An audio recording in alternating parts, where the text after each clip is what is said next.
How's it going, everyone? I'm Sir James coming at you guys with another lightsaber video, and this time we're going to be taking a look at another one of my favorites, and this is Ezra's third lightsaber from Star Wars Ahsoka.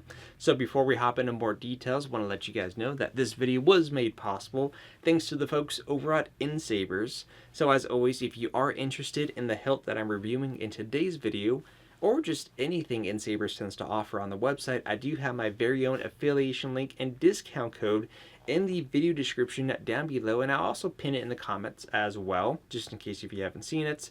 Anytime that you use my discount code, not only do you get yourself a discount on the hilt and what you're going to purchase, but of course I also make a few bucks as well, which goes towards supporting this channel and me being able to review cool stuff like this for you guys to enjoy and to check out. So yes, we have Ezra's third lightsaber. Now this one here is done up by TXQ. The one that I reviewed in the past, last year I should say, was done up by LGT Nexus. But as I mentioned, this one here in my hands is done up by TXQ, which is currently properly installed. And keep in mind that the product I'm reviewing it directly out of the box, meaning I didn't do any changes to this. I didn't add any saber fonts or anything like that. So how I'm reviewing it is how you're going to get the product as well. Now, I will mention, of course, that when you do receive this product, there is a minor assembly required. It's nothing too crazy. Literally, you just have to attach the top piece, because obviously in order to fit it in the crates that this is going to come in, this is going to be in the way. So you just have to attach this upper ring to it, which is simple to do. It should take you, honestly, less than 30 seconds to do, less than a minute. But that's the only thing that you would have to assemble. That, and of course, just add your retention screws that's in the box too. Now, of course, if you are new to this channel and you're unfamiliar with these custom lightsabers, or does it include the blade? Do you get everything that you need? Do you have to order the blade separately? Anytime that you order these lightsabers, they come with everything. I just don't show everything just because, well, how many times am I going to show the same lightsaber stand, retention screws, and lightsaber blades, right? You're mostly here for the hilt. That's your main concern, but you do get everything that you need to get it up and running, to plate, to joints, and of course, oftentimes when you do make your purchase, you could even choose your lightsaber lengths for the blade. For me personally, when it comes to the length of the blade, I tend to go with 32-inch at the most. Sometimes I'll dabble with a 36-inch blade, but 32 is my main comfort zone. And then I'll dabble down often to a 28-inch blade. So 28 to 32-inch blade is typically my go-to option. So let me know what your guys' options are, or your go-to. So here is a closer look of this hilt. Now, for those of you who are unfamiliar with, when did Ezra build this lightsaber? This was featured in Star Wars Ahsoka. And what I really like about this lightsaber, because some people may look at this and go, wait a minute, isn't that Kanan's? Not exactly. When Ezra constructed this lightsaber towards the end of Star Wars Ahsoka, this was more of a tribute to Kanan, because the upper emitter right here definitely is Kanan's upper emitter. In fact, when he was constructing this, he was looking for a particular part in question. So he was in the Ahsoka ship, if I recall. Yeah, Ahsoka ship. Wow, I'm like so brain dead right now. He was on the ship constructing his lightsaber, and he was going through all the parts that Huyang had basically organized. You know, he's got his organization, and Ezra's got his method in terms of where finding things are. And as he's scavenging and looking for different things, Huyang eventually learns of who Ezra's teacher was, and brought over a part, which is going to be the upper emitter, which is exactly what Ezra's looking for. And Huyang mentioned that he had two of them. The first one, of course, in which Kanan used for his build of the lightsaber, and the second one, of course, was given to Ezra. As Kanan had passed away, it was passed on to Ezra. And I just thought that was really, really cool. And again, I just love this design overall.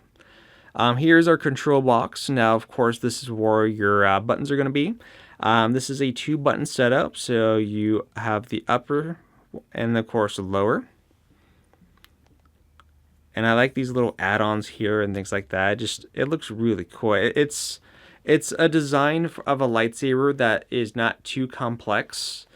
or too simple. I just feel like it's just such a unique design overall. We do have, of course, our D ring, or more of a triangle ring. Now, if you wish to gain access to the internals here, you are going to be unscrewing this bottom cap here. Anakin. Oop, I didn't mean to do that. So, just like that, that's going to come off. And then you can go ahead and remove your removable chassis. Now, of course, this is Profi, so you have access to the Profi board. You just need to install the special cable if you're going to be doing any modifications. And, of course, a PC would be required. If you have no intentions of doing that, then just don't worry about messing with that. However, the one that you will be messing with is the backside, because you have your USB-C charging port right there.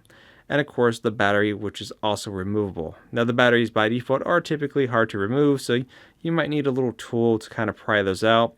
But I like the removable batteries just because if you were ever at a convention and your lightsaber dies on you, you could always pop in a new battery of the proper kind, of course. I'm not saying that you just go and buy like a AA battery, because they're not using those kinds. But yeah, you could just, get some spare lightsaber batteries and pop a new one in, and you're good to go. Now, I will also mention that as far as the blade, this will be using a 7/8 blade, which makes sense because for anyone who's familiar with Star Wars Rebels, you guys know that the lightsaber blades in that show were super, super thin. And as far as blade retention screws, even though there are a total of 4 holes here, in reality, you're only going to be using 2 because the other 2 are kind of blocked by this thing here.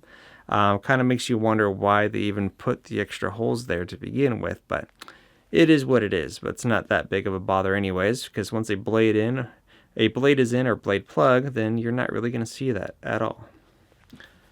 So let's go ahead and bring a blade over.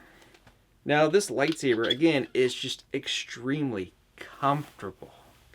I can't get over how excellent this lightsaber feels. And of course, I'm kind of curious, for those of you who are familiar with Ezra and his lightsabers, which one is your favorite? Is it the staple gun, his second lightsaber, or is his third lightsaber your favorite? Let me know in the comments.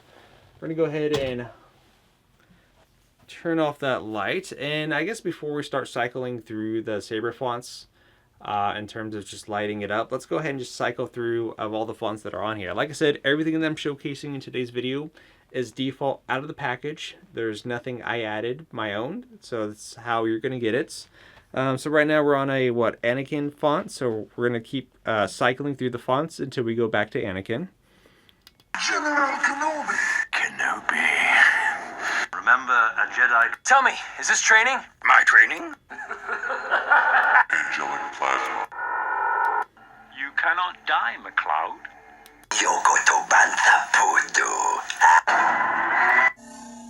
Electric. You seem a little typical of human. Teensy. Smooth jet. Luke Skywalker. I am told it is the blue. Anakin. There you go. Like I said, you do get a lot of included lightsaber fonts. Now, of course, out of the box, it also does include gesture controls, which will consist of... Oop, I need to activate it first. There we go. Which will consist of twist on, oop, and twist off. I just wasn't doing the twist right. So again, twist on, twist off. Okay, maybe I just don't hold it. Sometimes, depending on like the angle of the board, sometimes you just got to hold it just right to get it to go off. It was working earlier, and then I completely screwed up the video, and then I redid it, and now it's doing that. So let's go ahead and fire that up. And of course, you could just press the button too and be good to go. Now, Ezra's third lightsaber, if I recall correctly, was a blue color blade. Now, his first one, if I remember correctly, I think his first one and second were green, or one was green, one was blue. It's been a while since I've seen Star Wars Rebels, so I apologize for the lack of my knowledge.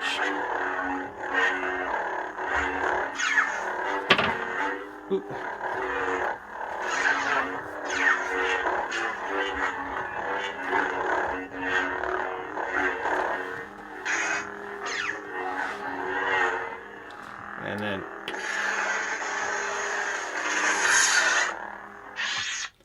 But yeah, like I said, his lightsaber is just extremely comfortable. I mean, there's not any negatives that I could say about it. And the fact that it's got a really small control box where it's not going to get in the way when you're swinging is also great. Because like sabers like Luke Skywalker, for example, or the graphic sabers, you have that big chunky control box which could get in the way, or sometimes you scrape off with the on the corners and whatnot. Here it's just feels good. General Kenobi. Tell me, is this training? Figured we add a red one because there were some times where he was messing with a Sith holocron, dabbing into the dark side of the Force.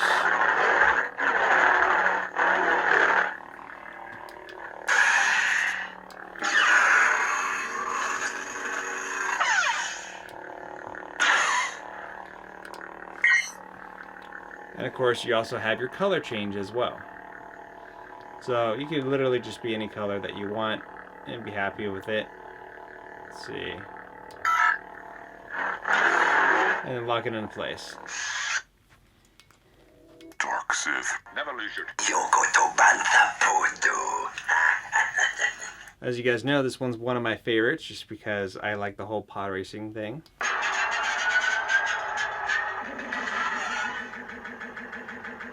I mean, is that not cool or what?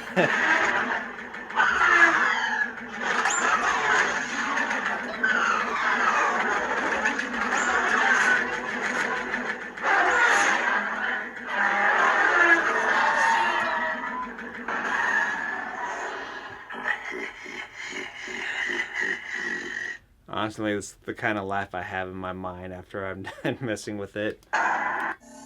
Electric essence.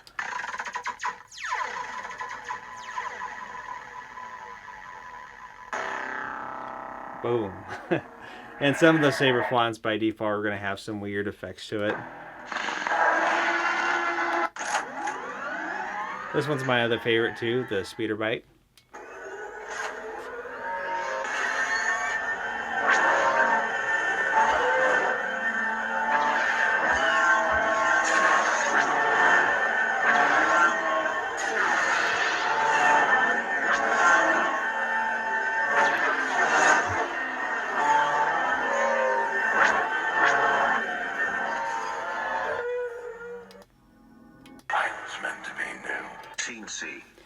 But yeah, overall, like I said, it's a lot of fun. Oh, my camera's going to be overheating here in a second.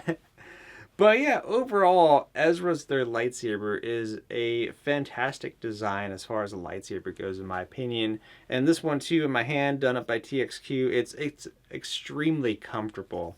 So if you're always looking for something cool to add to your collection, definitely take a look at Ezra's third lightsaber. It's definitely worth it, in my opinion. Now, I do have another one as well, sent to me through NSabers, also through TXQ. And I have this one here, which is going to be Master Yoda's lightsaber, which we'll be taking a look as well. But until then, let me know what you guys think about this lightsaber. Let me know in the comment section down below. And I'm kind of curious, are you guys looking forward to Season 2 of Star Wars Ahsoka? As for me, I'm definitely looking forward to it. Although there's one little aspect that I am a bit concerned with, and I'm hoping it works out well. And that is for Baylan Skoll's character, because for those of you who may or may not know, that the actor who originally portrayed Baylan Skoll did pass away. And I was worried that they were just going to scrap his character entirely, but they did find a replacement, and I'm hoping the person taking up this role is able to, well, do him justice. Let's just say that. So that's my biggest concern, but let me know what you guys think in the comment section down below. Until then, I'll see you guys on the next video upload. Until then, always remember, may the Force be with you.